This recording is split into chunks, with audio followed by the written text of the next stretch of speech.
dreams.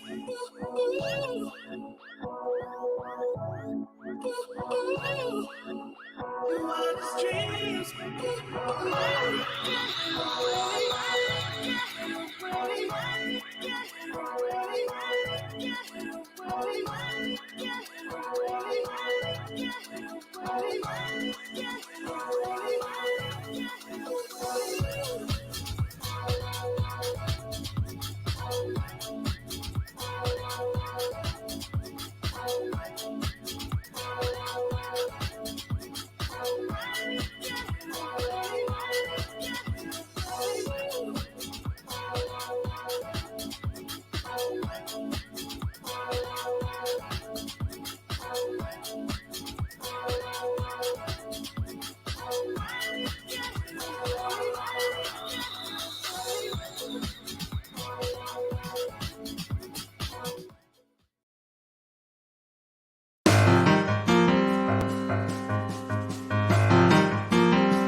Well, good morning, beautiful people. How you doing? Hey, welcome to today's installment of Bathrobe Moments. I'm just above and beyond myself this morning. So happy to start my week out with each of you. Welcome to Bathrobe Moments. Like I said, it's Monday edition, post Mother's Day. How was your Mother's Day? Ringing the bell. Facebook was just packed with all kinds of virtual Mother's Day greetings and Mother's Day togetherness. It was wonderful. I took a lot from it yesterday, and thank you all for sharing your moms with me. I appreciated it. I planned on going down to Michigan myself to put some flowers and visit both of my moms, my adoptive and my biological, but decided to do it in a couple of weeks because both of their birthdays, I could do them at the same time. So we're going to do that. Help me welcome to the show, won't you? My sidekick, my best gal, Miss Lucy McGillicuddy Ricardo. We're sipping on some salted caramel or caramel, depending on what part of the country you're from.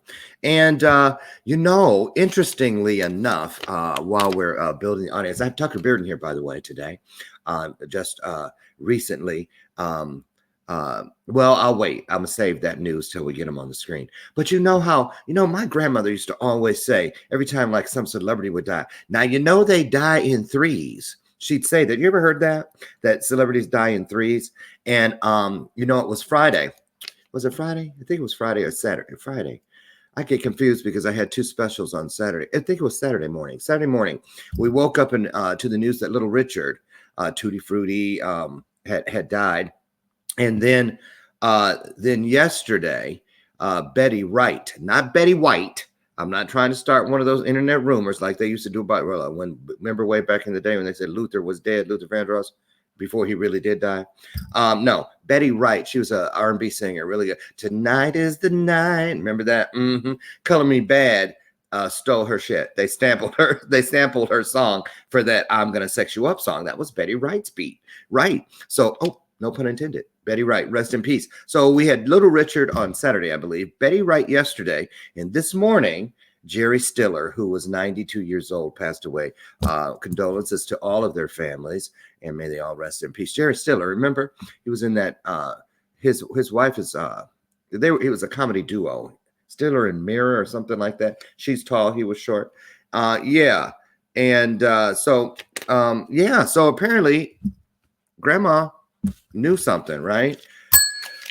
So that's the news. Today, what I thought we would do, everybody, is have a little conversation. Tucker was here not too long ago, but he's a great guy to have when you just want to sit around and shoot the, you know, what starts with an S, ends with a T. And I thought we could talk about. I've taken the liberty of writing down some of the not so known about facts, or retract that, news. Okay, because that doesn't mean just because we hear it and read it in the news that it's a fact. But some of the things that are different that I thought we could talk about so that we don't sit on all that doom and gloom and fear based anything. So we're going to get Tucker in here and get the day started. Tucker Bearden, pick up a white paging phone. Tucker Bearden, pick up a white paging phone. How are you? Howdy. I'm wonderful. Thank you for having me on the show, brother. Where are you? You're welcome. Where are you? What part of the country? I'm currently in Missouri. You had to think about it. I did because Arkansas and Missouri are so close to one another, and it's the only state I've ever seen where they are almost identical. Really? Yeah, I mean, other than the fact that in Missouri it gives you the illusion that you're in the woods, you're really in the city. It gives you, but in Arkansas, if you're really in the woods. So tell us, have you been? So okay, so who's in Missouri? That would be Sarah Alexander. Who is that? She is my new fiance. As opposed to your old fiance, who was your old one? You didn't have one. Touche. So you're getting congratulations. I'm just messing with you. Thank you. Did you ever think? No, not in a million years. I know. I was who in the hell? Right. Okay. I mean, come on. So have you set a date? Congratulations, by the way. Thank you very much. Marriage is a wonderful thing. It's the best thing that ever happened to me. Yeah, I always ran away from relationships. The fact that I'm with somebody is astonishing. So have you guys set a date yet? No, we haven't, and that's kind of hard with what's going on. Yeah, it's on purpose. We want to do that right. You know, like that part. We want to do it. We go big, go and do it right. The with this virus though, you can't really put on a big show. Okay. Good morning to Lori Whitney, Michelle Marie. How are you? And Mandy Kikta. How are you? A lot of people coming in. That's what we love. Now, let me just do a recap for those of you who just came aboard. We had a really good time. We had two specials. Bathrobe Moments sponsored two specials this weekend that had something to do with people other than me. I was here. I was kind of running the back end of everything, behind the curtains, if you will. But two of my coaching clients were out front and personal Saturday with you guys. Mandy Kikta, who's here this morning. God bless you, Mandy. Mandy, another shout out to her. I'll never get tired of talking about this. Mandy, and I love this because it's important that we do things, which is what we're going to talk about today. It's important that we do things to keep ourselves and our mindsets in alignment with everything that's positive, good, things that allow you to just breathe and exhale, not all cooped up and scared and looking over your shoulder, and living a life because of all the stuff that's happening, until I over, that's what I'm going to do. I'm not going to spend a minute worrying about something that I don't have control over. So Mandy took charge of her life and doing something positive to pay it forward by giving away all but $200 of her $1,200 stimulus check. So she gave away every day last week. She gave away $100 gift cards. And then Saturday was the big reveal where she gave away a whopping $500 prize to people who were nominated by other people. One of the people we know, Christopher Kaysen. His name was drawn. He was nominated by Nancy and Scott Kiesling. Yeah. So Christopher won $100. He came on the show, on the special where people talked about what they were going to do with it, what it meant for them. And and then they said a little bit about the people that they found out had nominated them. So that was really great. And as you know, Christopher shares the blessing of Asperger's with you, and you guys have hooked up and talked. So yeah, Christopher, congratulations to all the people, and really congratulations to you, Mandy Kikta, for seeing a way to keep things moving forward and paying it forward even in these trying times. Awesome job. And then Dr. Janice Hooker Fortman had a special where it was about the topic was how to keep your mom safe during the COVID-19 Mother's Day. And it was great because she had another mother-son duo and she had her own son on there. And they all talked about how to celebrate in alternative ways that were safe to keep mom safe. Now, remember, there's a lot of stuff out there, a lot of propaganda, a lot of conspiracy theories, a lot of doomsday theories, enough that if we listened to everything and try to process everything we heard about this thing that we're living with right now, we'd never get out of bed. So it's important, number one, it's important to really monitor and really keep an eye on how much of that you're allowing in. I know here in our home, Brian and I, my husband's a therapist, so we get a lot of ideas from not just himself, but his peers. But we rotate it. He'll watch just the first 20 minutes of the 10 o'clock news because it's the end of the day. So you get a recap of everything that's happened. And everything good is that the lead story is usually done by the first commercial break, which is at 20 minutes after. So one night he'll watch it. The next night I'll watch it if I haven't fallen asleep at 8:30 like I usually do. Or I'll DVR it. And then we talk about it. And that's just it. We talk about it. We get off of it. We don't sit on it. We keep it moving. Right. Mm-hmm. So some of the latest things that I found this morning in the news about COVID-19, and then we're going to talk about how you're dealing with it, Tucker, and what's it been like. Well, you're in the perfect spot if you're with your fiance to be sheltering in place. First of all, let me ask you: were you there already when you popped the question? Yeah. So I would never do that from afar.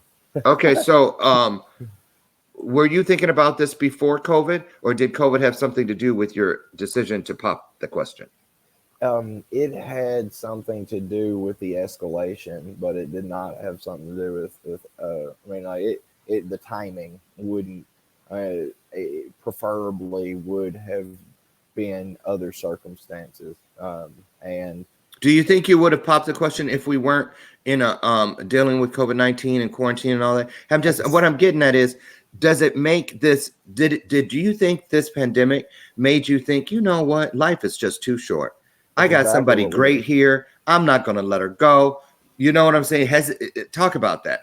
So that's exactly what happened, honestly, is just like, I mean, we came, like, everybody's calling us crazy. Everybody's like, y'all haven't known each other that long. I mean, see, don't you hate that? I do. And I knew we were going to talk about that, Tucker, because, Yeah. I told Brian the very first day I met him, I was going to marry him. And he's a therapist. So, he was looking at me like, you a crazy black man. But here we are. So I feel you. So go ahead. With and really, like the thing is like we realize, like, hey man, life is short, and we empower each other, we make each other better people, we challenge each other, and we both have a lot of the same goals and dreams. And I mean, when we're around each other, we make each other happy. So like it just made sense. Why not? Like you said, life is short. Why should I wait 5 years knowing somebody to do that? I mean, yeah. It's like, especially with this virus, people should understand you can be gone tomorrow at any moment. And if you're going to do something that matters in your life, that's going to have an impact on not only yourself, but a positive impact on the world, if you do move forward, I feel it would be kind of selfish not to just go ahead and act on that and do what you know is the right thing. Mm-hmm. You know what I've seen? I'm anxious to get your angle on this, since you're in the same business, and we've known each other pretty much from the starting gate of both of our careers. It wasn't that long after I started. Really? Oh yeah, I met you my first year. Really? Yeah, I hadn't even been doing this a year. I thought you'd been doing it a minute. No, I met you in my first year. I think it was the third quarter of my first year. Dang. You didn't know that? I didn't know that I thought you'd been speaking for years. No. August of 2016 was my very first keynote. And here we are, almost 950 keynotes later. Wow. I know, isn't that crazy? And God is good all the time, and all the time, God is good. Yes, he is. So listen, now be honest, because I've been watching, I don't really do much on social media outside of posting. I even stopped doing memes for the moment. I don't really open up and go live unless it's the show. Very, very seldom do I do that anymore. But I find myself really doing a lot of what I call thread surfing, where I'll just pop through, and you know who I'm surfing around. I'm surfing around people in our industry who were bigger than life. And it's very interesting to me how many of them are handling this. Of course, you have a lot of people who are like, great chance to make some great money. If I get to, everybody's trying to get to the, here, let's have I'm doing a symposium, or I'm doing a panel, or I'm doing a virtual event on how to keep your team motivated through COVID-19, how to, you know what I'm saying, all the how-to during COVID-19 things to make a buck, because we all still have to live. I get that. But what I'm finding very interesting, and I'd like to see how you feel about this, is how they really, if they're living, how do you feel? What do you see that you could tell? I'm trying not to get myself in hot water here. Because you know me, I don't have a filter. I'll say any damn thing. I don't care. They ain't paying my bills. They're not paying my bills. You know how I feel, Tucker. But I mean, there are a lot of people who do what we do. It's like this. This is what I'm trying to say. How do you feel? Have you seen any people that you say, boy, they sure aren't practicing what they used to preach? I'm sorry. Could you reframe the question? Rephrase it for you? Yeah, rephrase it. Frame it. I'll frame it like this. Reframe. That was it. There it is. There's a lot of people. There are people who, you know, when things are normal, it's all about the positive mindset and this and the other. And you know good and doggone well, everybody can't be a motivational speaker. If you go to LinkedIn and you pull that in, you get like 8,000 of them. But everybody, it's just like trainers, personal trainers. Somebody has been in the gym, they'll throw that up as their shingle. I'm a personal trainer, you know, and even some people will go and say, I'm a certified this or certified that, but they really don't have that connection with whatever it is that is greater than us. You know what I'm talking about, that really lets you and takes you and carries you through everything. Through everything, that thing that is higher than us. But I have seen some people that are talking so many different theories. It's like, wait a minute, how do you have faith in one thing first? And you keep changing every time the media changes. Yeah. So what I'm saying is, how do you feel? Do you think this? Here's the reframe. Do you feel that this is a real opportunity for people who are, because this is how I look at what we do. I don't care who you are. You don't have to be world renowned. You don't have to be. You don't have to be a Les Brown. You don't have to be a Tony Robbins to be a person who can change and shape the lives of others. But those of us who are successful with that have asked what is greater than us to grant us access into the hearts and minds of other human beings. And that's not something anybody can take lightly. Nobody. So to me, it's interesting because I detect, fear when I can smell it. In the air, I can see you've been rolling around with fear. You know, it just like the truth has a ring to it, fear has a stench to it. You may quote me. It's the truth. And so I've seen it in people because they're talking, they're opening up the mics, they're live, and they're putting on a happy face, trying to show us that they're wearing big boy or big girl panties. But the next day, or they go dark for a long time. I'm just saying, how are you dealing with it? And here's a great question for you. How much of your own content have you found yourself having to reach to or reach for during this experience known as the global pandemic? Well, so my answer is probably not going to be what you're generally expecting. I have thrived during this. I mean, I haven't been selling so many Kirby's. But at the same time, I thankfully am in a position where financially I'm not gonna sink. My ship's not gonna go under. Especially now, I'm ringing the bell on that. Because do you remember when we first met? You put your foot up in front of the camera and showed me the holes in the bottom of your shoes. Do you remember that? Yeah. Is God good or is God good? Oh, good. What is it? Good all the time? Or something? All the time. Yeah, that. So most definitely. Do you see what yeah. I'm saying? Do you Oh, yeah. know how profound that was just now, Tucker? When there are people. I saw a girl on CNN the other day who was vice president of a textile company, and she is now getting evicted from her tower in the sky in Upper Manhattan. Wow. She had a penthouse apartment, but she's being evicted. She got to go live with a family member. That's crazy. You see what I'm saying? She was vice president of a company. This is how things have flipped for people. But look at you. Well, my thing is it like I'm for those of y'all who actually follow me and people who have known me for a while, y'all know that I am a writer at heart. Like I love to speak from stage, and that is my passion and my gift is to speak from stage. But when I really sit down and write, I'm very good at I'm a wordsmith, so I can craft words in a way that paint a really good picture for people.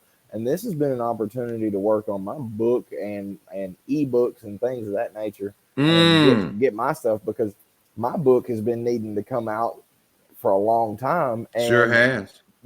And I came up with this saying, and that is, the only people that don't finish books are perfectionists. I'm sure a lot of you can feel me on that, because every time you think you're done, you go, oh, I got to fix this. and it never seems to stop. So I mean, honestly, I've been thriving. I've been taking the opportunity to enjoy the little things. It hasn't been so much of a vacation as it has been a reminder, you know. Good one. You know, we oftentimes in life, we find ourselves in the rat race, so to speak, and you find yourself in that process of chasing the dollar, and then it's like, it's almost like that's what you worship is the entire day. Everything is devoted to making the money, and then whenever you come home to the family, you've put so much into making money that you fail to put anything into the family. And at that point, are you really living, or are you surviving? Are you thriving, or are you surviving? And this has been an opportunity for me to figure out how to make more residual income from home, but more importantly is just refine projects that needed my attention, but I had enough excuses not to do it until those excuses were taken away. Exactly. Now let me jump on there and say something here, you guys. Think about this. All of you, think about this. Everybody's been talking about how we have time to do some of the things that we just, for whatever reason, never had time for before. Right? Now, for instance, every weekend I have a different project. Last weekend it was cleaning out the pantry and redoing the shelves, putting new contact paper on the shelves and whatnot. This weekend I cleaned the oven. I got junk drawer universe next weekend in front of me, because it's okay to have one junk drawer but not 15 of them. So the drawer I'm talking about, where you try to open it and you can't because there's so much shit in there. It's something popped up and you got to dig your hand in there and try to scoot it down so you can open the drawer to look for what you really. Just cut the desk open from the top with a sawzall. Okay, right. But what I do is, here's what I've been doing while I'm cleaning the oven, while I'm taking things out of the pantry and putting and doing all that. So everything that every time I do get to a project that I've been putting off for years, in most cases, I commit to myself that the entire time I turn my phone off. I tell Brian, don't interrupt me unless it's an emergency, if you don't mind, while I'm doing this, until I come back out to wherever he's at. And while I'm inside of that experience, first thing I do is look for the flip side of the coin. What else in my life was I putting off, like you, Pantry? And I look for things that aren't external. I look for things that are internal while I'm processing and cleaning or doing whatever with the external. And I have found some things, like you said, like the book. I found a couple of those things that I was like, oh yeah, how come I haven't? And then I go and I try to find where I started it, where I filed it, where is that folder that I put the beginnings in 8 years ago, or however long it was. So what have you found out about yourself? Like, for instance, let's use the book as an example. What have you found out about yourself? What have you learned about yourself as to why it's so easy now? Because, just because we're on quarantine, there's still people not getting shit done at all. not the pantry, not the oven. There are still people that I don't know if they're hooked on television or what, but there's still people who aren't doing. See, that's why we're called human beings, but we should really be called human doings, you know, because Well, being means you can just sit here. I am. I'm being. well, But that's the thing is like what you said. Remember, the very first time me and you ever spoke on the phone. Remember the story that I told you about the fact that we're made up majority of water. So, oh yeah, so we attempt to take the path of least resistance because that's what water naturally does. But for people, that path is not the best path because just like that water, when we stop moving, we create a dam around ourselves. We barricade ourselves in. We become stagnant. I And love this analogy. I love yeah, this story. I've stolen it from you many times, by the way, without you knowing it, and used it that's good. with kids because it's really great. Talk about that, the stagnant, and then what it takes to clear it up, and how fast Yeah. it starts healing So itself. so if you I need ever to if you anybody unhook that's my ever ear. been around a murky pond or anywhere where there's water that can't move, you'll notice that over time it becomes stagnant and it becomes black, it becomes murky, it becomes full of disease, nasty things like nepidae, water scorpions, gar, these different things, nasty things you want to stay away from. Right, And then it even creates a smell that you don't want, that no one wants to be around. If you right. drink it, it will bring death. But what's cool is the exact same water that would bring death, if you once it breaks through one of those barriers, no matter what direction that is, and it begins carving a new path, within a short period of time, that water that brought death begins to bring life. That thing that no one wanted to be around all of a sudden begins to attract people. People travel from all over the world to see running water. They love the sound of running water. Mm-hmm. People are attracted to it. So this is the same thing with people. Like we're made up majority of water, so we attempt to take the path of least resistance, but it leads to the stagnancy, the same as that water. And with us, I mean, I believe this COVID deal, for some people, it's creating those barriers. But I honestly believe that barriers are only created so long as you allow them to be created. Mm-hmm. And Miss, how do you say her first name? Tea leaves. Oh, Tea Leaf. That's Tea really leaves nice. That's Parker. I cool. know, huh? That's cool. She sounds like she would have been one of Blossom's friends. Remember that show, Blossom? Yeah. So she said, "What is Tucker's motivation to stay on track and keep going towards his goal?" Right. That's a good question. So, I mean, what my motivation is, I mean, I guess this story is my motivation. Honestly, is because if you don't keep going, you will become stagnant. If you Mm-hmm. sit in one spot, you become sick. I mean, when here's they oftentimes depression and anxiety will derive directly from waking up outside of a purpose. So if you wake up each day, someone who's ever slept on a couch without a job, but your friend has a job, knows how this feels.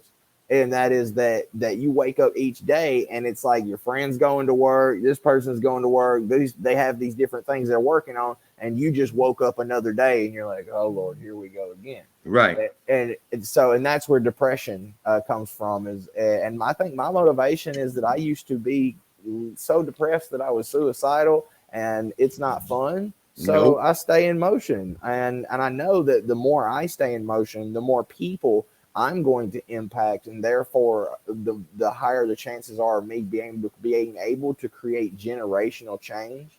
Like yesterday, I went back to going live on a normal basis, and then I got to quickly see the ripple effect of that. So yesterday I did another Tucker's Morning Motivation, and I had someone reach out to me, and it's this man. His name is Isaac Day, and he is running a deal where he takes troubled youth, Mm-hmm. like kids from Chicago, and that he brings them into his home, trains them in like how to be an NFL superstar, feeds them, houses them, and everything.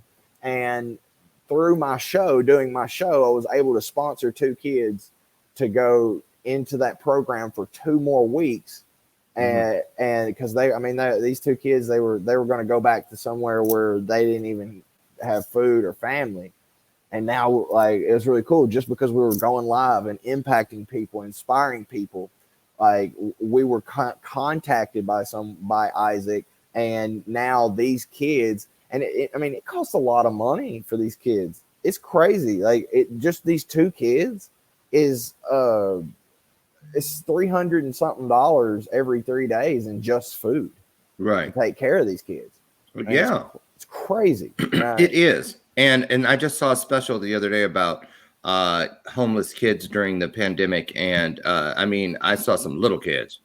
When people think of homeless kids, they think, I don't know what they think, but a lot of us, I think it's easier for people to imagine self-sufficient, like teenagers, older teenagers even. But no, I saw 8-year-olds, 9-year-olds like that. And it was just, with my story of the system, it's not surprising.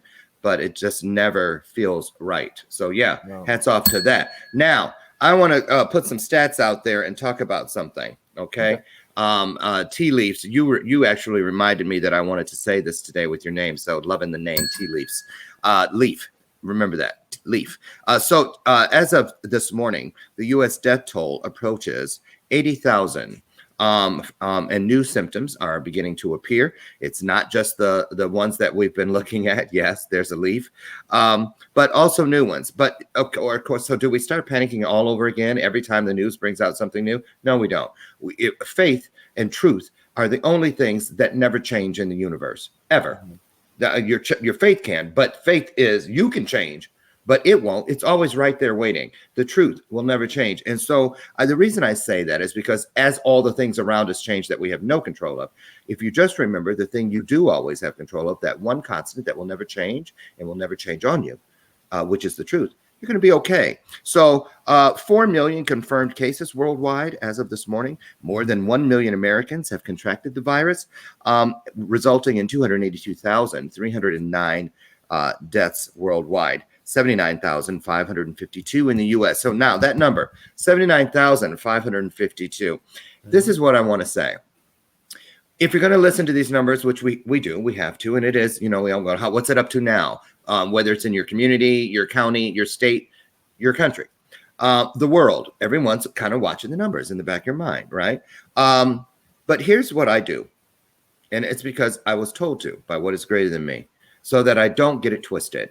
79,000. It's easy to just go, okay, 79,000 people. Those are 79,000 lives. Those are 79,000 souls. So if you think you know what that number really looks like, I look out my window and I know that if I were to go out there and take all the leaves, every leaf off of a tree, which I could do, might take me a couple days, but I could sit there and I could pluck every leaf off of the tree right here that I'm looking at. And I could count each one as I put it in a bag. I'm not going to reach 79,000 from this one tree. And when I look at that tree and I look at all those leaves and I say, what if those are bodies lined up in my yard? There wouldn't be enough room. Well, think about you and I, we are fancy to events. And we're used to speaking in front of 500 to 2,500 people.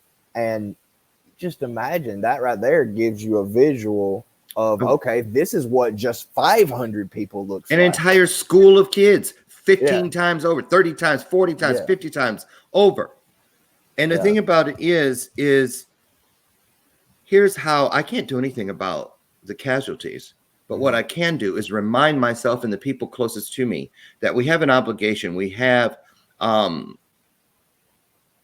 there's a need. There is a need that we live each day as if it were our last. Because one day we will be right. We're going to be right. And so, if is it really what you want if you're just sitting on the couch binging on Netflix? What can you be doing? Just because I believe that even though I have found personally, I don't know, Tucker, you talk about this. I have found that since I have been quote unquote restricted, locked down, as some people are saying it, it has freed up many more areas of my life that were just stagnant, like you said, just sitting there, that I'll get to it eventually, this, that, and the other. You know why? Because every time, okay, last weekend it was the cleaning of the pantry, but you know, every time I've opened that door to that pantry since I did it, it brings me joy. I feel good about myself. I feel good. I don't feel like, oh, look at that mess. I'll get to it eventually. That guilt that was coming every time I went to reach for something in there, because you know, a little bit of something will get in and poison everything if you let it, whether you Yep. realize it or not. I'm Oh ringing yeah, the bell. that's So, true. And I tell you a way that people can be more productive if you're having trouble getting things done. I guess here's a few tips. I know that Sarah and I are doing this. That and she got to see it for the first time the other day, and that is working off of a list. I know it seems really simple, but our brains are actually wired to work on off of lists and things of that nature. So what we did was we got a notepad, and you draw a little square, and then you write something you need to do that day. And here's the thing: don't think too much into it. Even if it's make a cup of coffee, make your bed, get a brush your teeth, um, oh Lord. sweep the floor. Any of the whatever little bitty thing you do, you mark it on this list of things you need to do that day, and then as you get things done, take a check, put a check next to that. Now, I know that may not seem like a big deal, Oh, it is. but once you do it, you'll realize how powerful it is. In one day, Sarah and I combined completed 53 tasks that needed to be done in the house, and we still had time left over for the day, because when you check things off of a list, your brain releases a chemical known as dopamine and serotonin. So dopamine is a reward chemical, and serotonin is the chemical in your brain that makes you feel happy. It makes you want to smile and laugh. So whenever when you check something off of a list, you flood the brain with dopamine, the reward chemical, and your brain goes, ooh, I like that. I want to feel that again. And it stimulates you to want to accomplish more. And then as you're accomplishing things, you're adding things to the list because you realize other things need to get done. And productivity becomes an addiction at that point. It's almost like gamification, gamifying your daily tasks.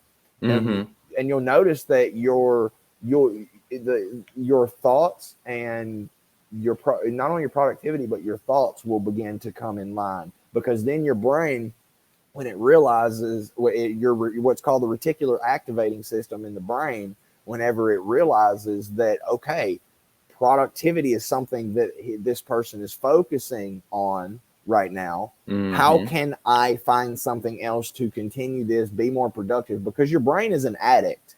It can be addicted to cortisol, which is the stress hormone. That's what people that are addicted to drama. That's why they get addicted to drama, get addicted to watching the news, things of that nature, because they get addicted to cortisol, which is the opposite of dopamine. And then you have people who get addicted to dopamine, and your brain is like, ooh, that feels good. I want more of it, more of it, more of it. And in order to obtain it, you have to accomplish something.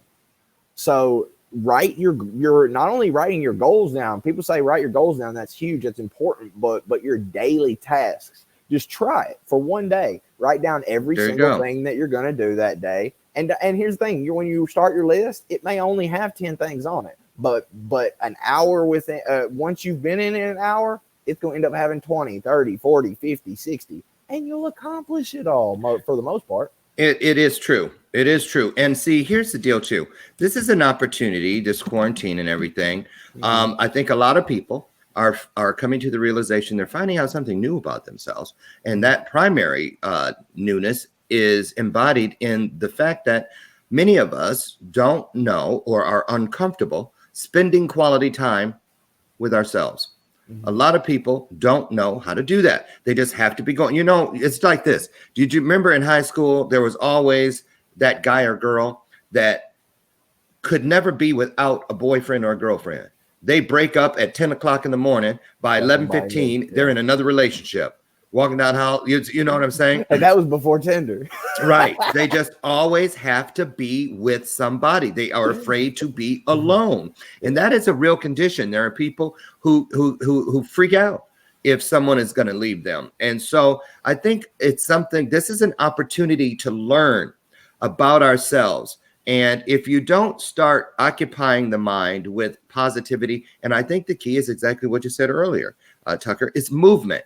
It's always been movement. If you look at meet a person, I used to go up and ask randomly people in my gym, old men in my gym, that in my health club that would be, doing these things that you look at them, you go, there ain't no way that old guy should be able to do that. And I'd ask him, how are you able to do that? How old are you? I'm 93. Honestly, this is a true story.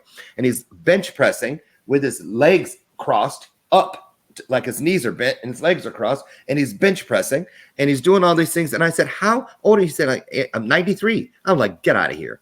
And his buddy was there who was 80 something. And he kept saying, ask the kid.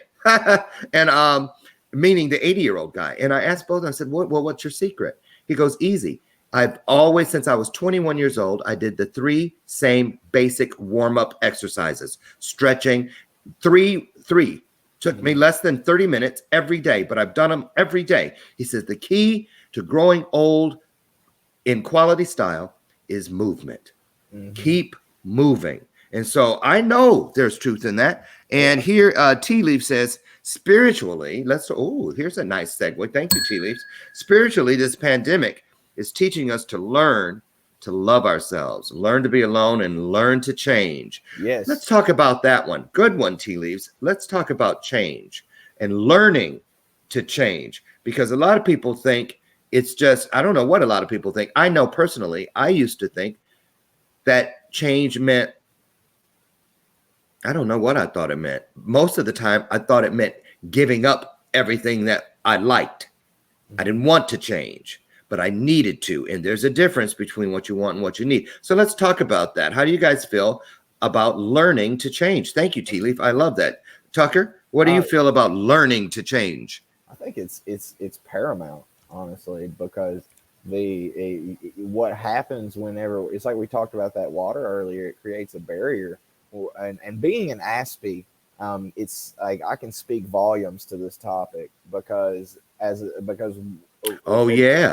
anybody that is on the spectrum we're known for not liking change. I'm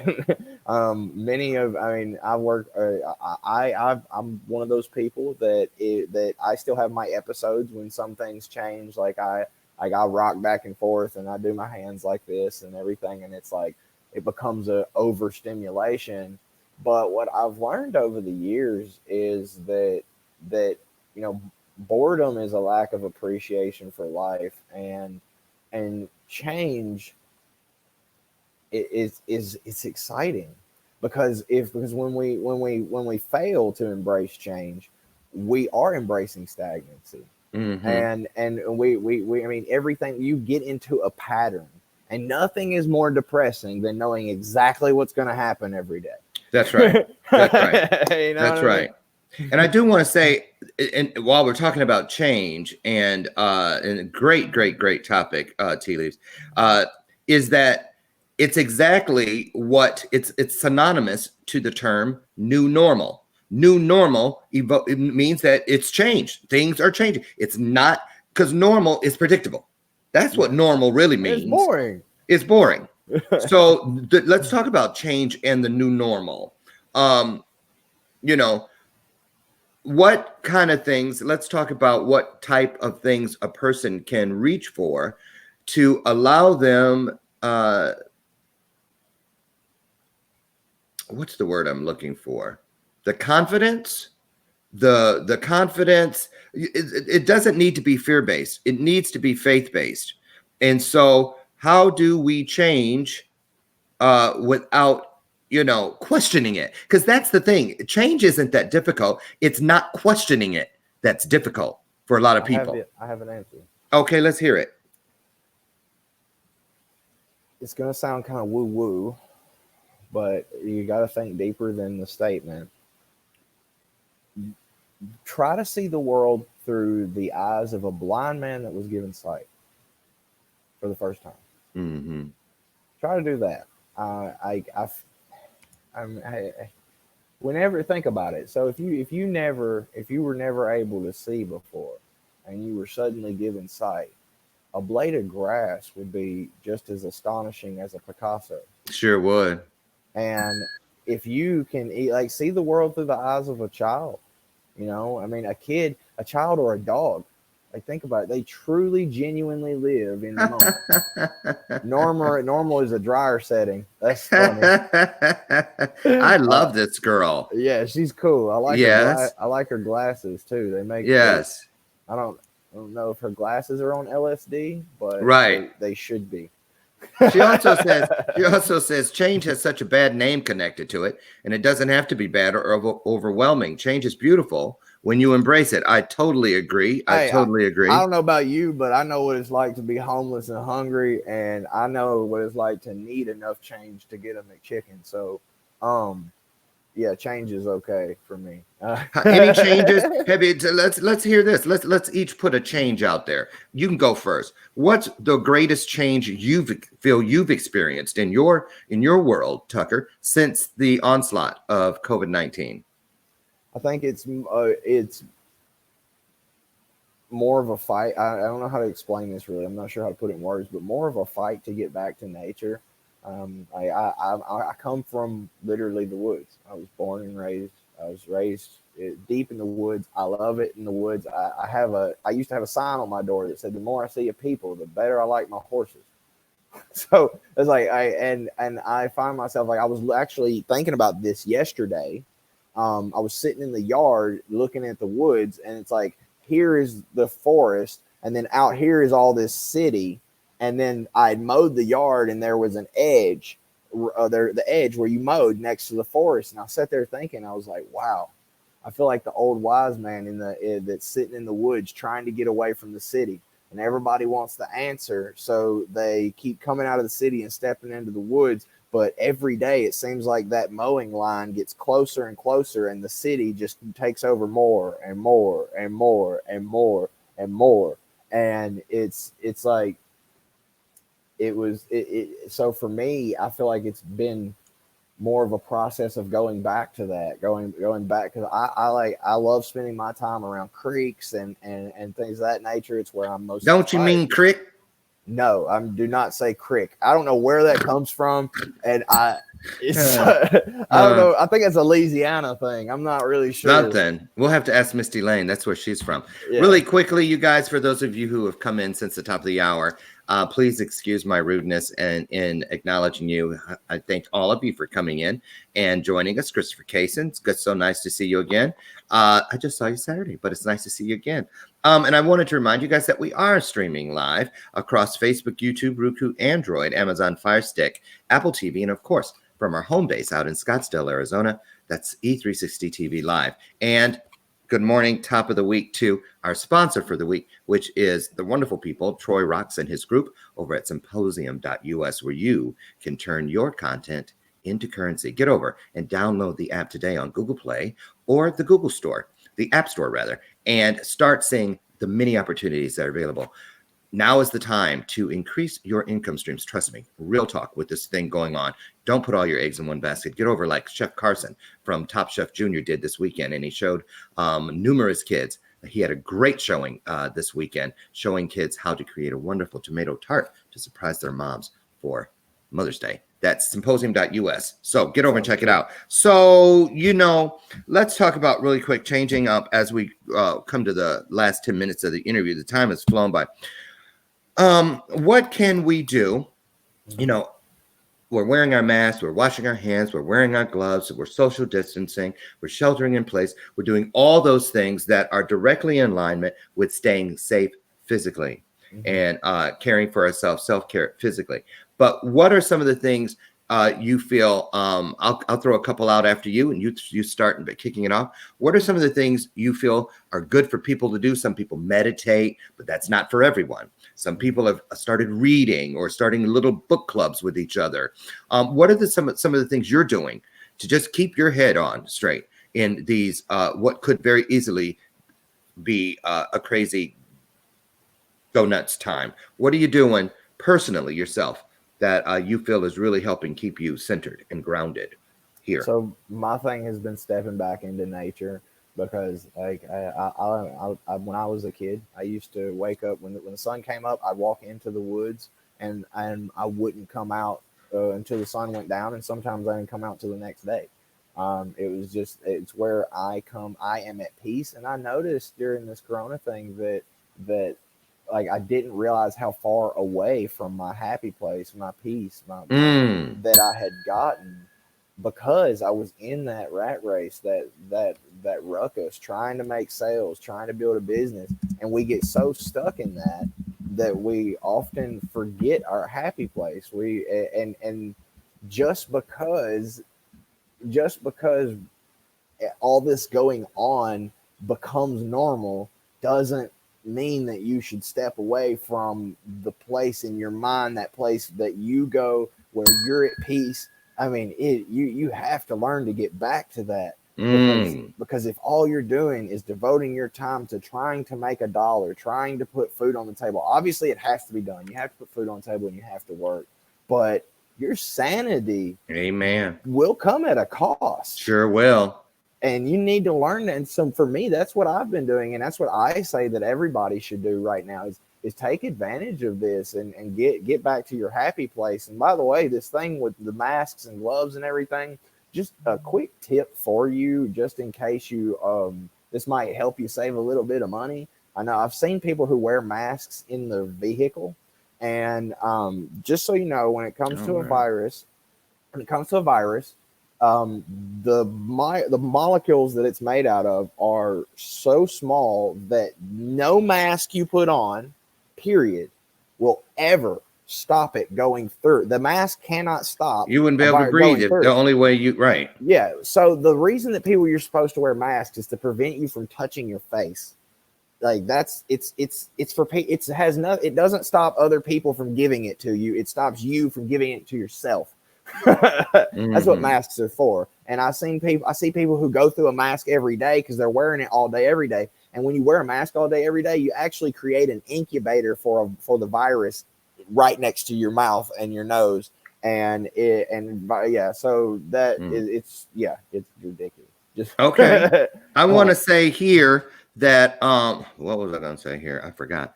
The happy place thing. Find your happy place. I'm going to ride on that one. I'm going to just attach my wagon to that same premise because that's really what it is.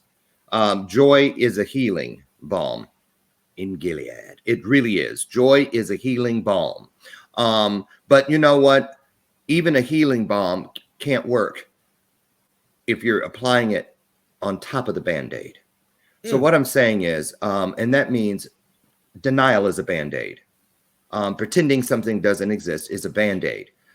Peel it off and let the wound, because we're all hurting in our own way. Let the wound get some air. Put the balm on it, which is your faith, which is joy, which is all those things that are good. And you only find, you find it in your happy place. It's just like when we're kids and we're playing tag. You have that safe, that home base, home or whatever, when you got to get to that pole and when you touch it, they can't get you. That's your happy place. Find your way to it. Many of us have lost our way. Our GPS isn't on. It's not connected. It's buffering because we haven't typed in the coordinates of happy place in a long, long time because we've been so busy trying to be happy when it's always been waiting right there for us. So I want you to think about that. And I want to say this. As far as your happy place, remember this. I told you this before we went live, Tucker, about the masks, you guys. Right now, we're going to wear them. We're going to have to until we don't. So as long as we have to, consider thriving behind the mask. Make sure that you get up every day committed to thriving behind the mask and not hiding behind that mask. Big difference, big difference. And I love this one. I'm going to take it for myself or write it down and stick it somewhere to remind myself to find my happy place. So Jerry Springer time. What's your final thought there, Tucker, for people about how they should look at who they will be on the other side, because you're creating that person. Now, I don't want to open my front door to my spiritual world and find that I've been filling pods filled with PTSD during this. So finding my happy place helps empty out. I don't want to hoard PTSD. I don't. So what's your number one suggestion to people on making sure they come out of this a better version of themselves? I think that it's the way to do that is don't take strides and leaps to make changes in your life and to improve yourself or your process. I think that you should take small steps. Change one thing a day, especially during this COVID deal, because you can get into that stagnancy. You can keep. Tony Rodriguez is right. If you are sick, right, a mask prevents you from spreading it. So he is right about that. But my point is that oh, what crap! That threw me off. What was senior moment? Yeah, get used to it. Yeah. There's so more anyway, down the road. Trust me. Yeah. So change little bitty things in your life. Like for instance, get up on a different side of your bed, and it helps to write these things down. Like what is something you can do? I don't think my husband would appreciate me crawling over him to get out the other side of the bed. Maybe not, but change something in each and every day. Change the air in the tank. It'll prevent stagnancy. It'll prevent quote unquote boredom, because your brain, if you constantly change something, the reticular activating system in your brain will cause you to try to find more things to change. And I'm not one of those. Y'all already know, and I'm gonna warn you too about using words with more than 5 letters in it on my show. That's your first and only warning. Reticular, whatever that was. Listen, I tell people that all the time. Look, public school education here. Let's just keep it basic. Keep it real simple. Reticular is, if you've ever drove a car, you'll see the car everywhere. That's your reticular activating system. Well, let's just know this. Change the air in the tank. If you need something to do, change the living room furniture around. Go in and move your cabinets around. I did the refrigerator and the freezer. Got all that crap out of there that I couldn't even recognize it. Stuff that's been in there inside things. I'll use this one day. No, I wouldn't. Whatever it is, change something. And out with good. FIFO, first in, first out. If you got something you're not using, get rid of it. There are only so many seats at the table of life. Mm-hmm. If you have it occupied with things that are stagnant, how in the hell is anything new and productive going to come in? Because you know what? Great blessings that are new did not come to your dance to be a wallflower. They came to do the electric shuffle. So make sure there's room on the dance floor. So listen, with that note, we're going to say goodbye. Listen, you guys, join me tomorrow. Light worker Jade Phoenix, she used to show up here once a month. And then she said her angels told her to sit her ass down for a couple months because they had work to do on her. And she's back. We're going to hear all about that and what she feels is going on and what she's hearing from the spaces beyond tomorrow, right here on Tuesday's episode of Bathrobe Moments. So join us 8 a.m. Central Standard Time. Tucker, thank you so much. Give our regards to Sarah. Congratulations on your I was going to say adoption. Senior moment, big time. Not adoption. Ooh, maybe that means you guys are going to have kids. No, we're not ever. No, we've made that decision. Well, maybe adoption is a thing. No, it's not. Okay. Well, what did you just do? You just got what? Engaged. Okay. Yeah. No, it didn't even start with an A. Lord Jesus. No, seriously, congratulations. Our love and everything. Stay safe. Thank you for everything today and for stepping up. And we'll have you back here in the near future. Okay. All right. Much love, buddy. Thank you so much for having me on the show. Thank you. Always a pleasure. The rest of you, you know what time it is. Get out there and do what we do, even from a distance. You can make a difference. All you have to do is commit to yourself and to what is greater than you, that no matter what finds its way into your space today, leave it a little bit better than the way you found it. Do that, and the rest will take care of itself. I'll see you tomorrow morning right here on the front porch of Bathrobe Moments.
Bye.